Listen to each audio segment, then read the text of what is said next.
Hello everybody, April 27th, 2021, time's about 12:15 CDT out. It is 81 degrees Fahrenheit out.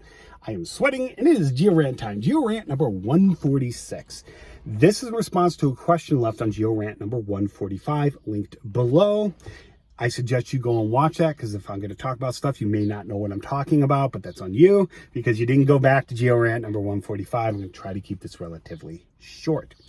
And he asked a really good question. He saw this at 11 minutes and wondered how I can get zircons. Now, these are sedimentary rocks. You cannot directly date sedimentary rocks with zircons, but you can get detrital zircons and determine a source area, and you can get a maximum age. Go look at the previous Geo-Rant, all right? But this one here, the granite you can directly age, and you got these two dates from this Pluton and the dike in, and you see these up here. Basically, his question was, well, this is separated from this by this, so how can it incorporate zircons from this? And that's a really good question. We'll just say this is a stratigraphic column drawn of a side of a tall hill or small mountain somewhere, and the units are relatively flat lying. This is a snapshot at one location. I know in Geology 101 you were taught layer cake geology, and although it is true that geologic units, sedimentary ones, are deposited relatively flat lying, they do not continue forever, all right? And they do not stay that way forever, okay? Tectonics happens. We get things like faults and folds like anticlines, synclines, bigger structures like basins and domes, or those can be smaller too. But anyway, stuff changes over time due to the plates moving about the surface of Earth, all right? So it's a bigger picture thing that drives this stuff, but talk for another time. Anyway, back to this. So that was a very good question. So one way, and we're going to talk about several ways here, and we're going to go from simplest to more complicated. And this is why you need to not only have a good understanding of stratigraphy, you need to have a good understanding of structural geology, especially sedimentology, petrology. All these things, they tie into one another. These, obviously, you would have drawn this in the field. You wouldn't have had the dates at the time. Those have to be taken back to the lab. But you add them later. All right, so the simplest way this can happen. Geologic units do not continue forever. That never happens anywhere on the planet, okay? So this limestone unit, even though it's pretty thick right here, almost as thick as this, that could pinch out over here because our granite has a paleo high and comes up this way. And if it's over here X amount of distance higher, it could easily source this sandstone. Okay, that's the simplest way this can happen. Like this limestone, it is kind of unusual to have a carbonate without a lot of conglomerate on top of something like this, but it does happen. It's not impossible. This could be an isolated deposit in a basin and just be isolated to the bottom of that basin or in certain areas of that basin. It may not even be its own lithological unit. It may be a member of a larger formation because of that, okay? So that's a couple of ways that can happen, or one way that can happen. Another way this can happen is through tectonics, all right? You know, say this is your strat column in the field. You're actually walking along the ground because your units were deposited like this but have been rotated like this. If we were to get sedimentation again, we could get zircons rederived from this, all right? That's an extreme case. There's other ways too. I'm going to show you. I hope this works. Let's take this Uper hat. No, let's use this one. Yeah, okay, we use this one. Say this is a nice granitic dome or just mountain, small mountain, tall hill at the bottom of a flat, area. We'll say the bottom of the screen is the flat area, all right? And we'll just say it's in the middle of a continent somewhere.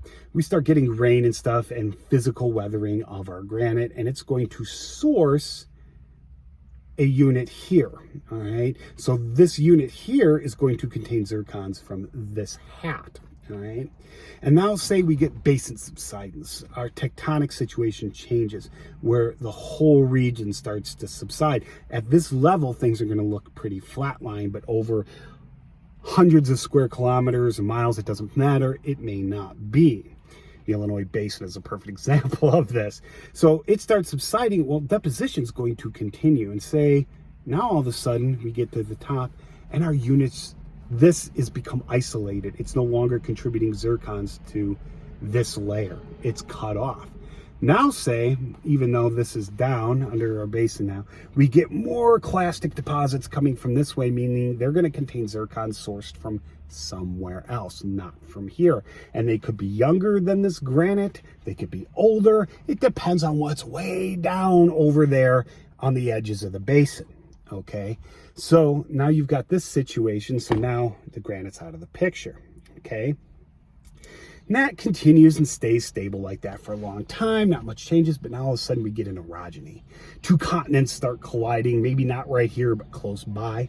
And now all of a sudden we get uplift and our granite's back in the picture. And where our hands are, this erodes, okay? But we're still going to have, sorry, I only have two hands. We're still going to have two units here, remnants of them still.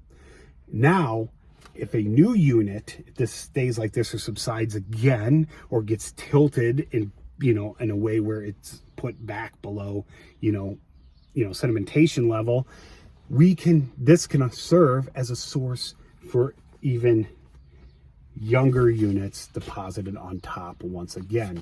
So even though this was isolated for a while, it no longer is and can serve as a source again. I hope that was clear. Another way. Okay.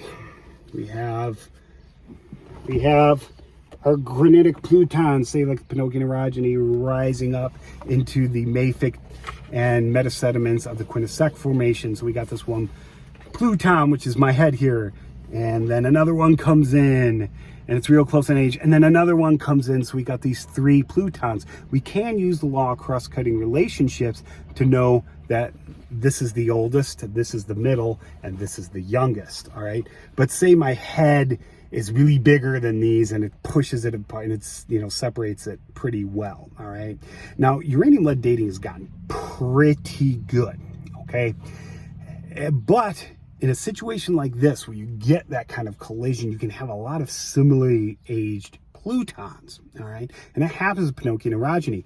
I think there's only one or two major plutons that we aren't exactly sure the order, and out of maybe 10 or 12, I forget the exact number, somewhere around there, that are subject to what I'm about to describe here, okay?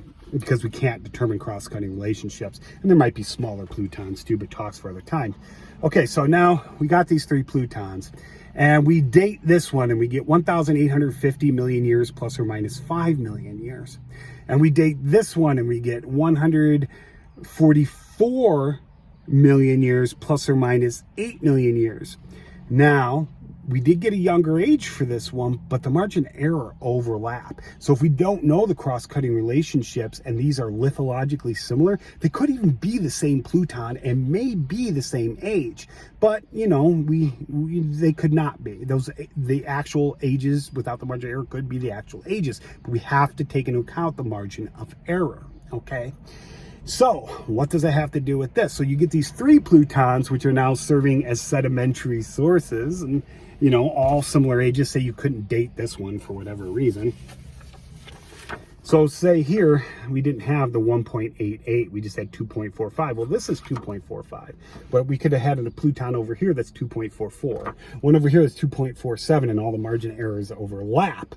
So it could have been any of those three that served as a source, and say the one over here is a lot higher.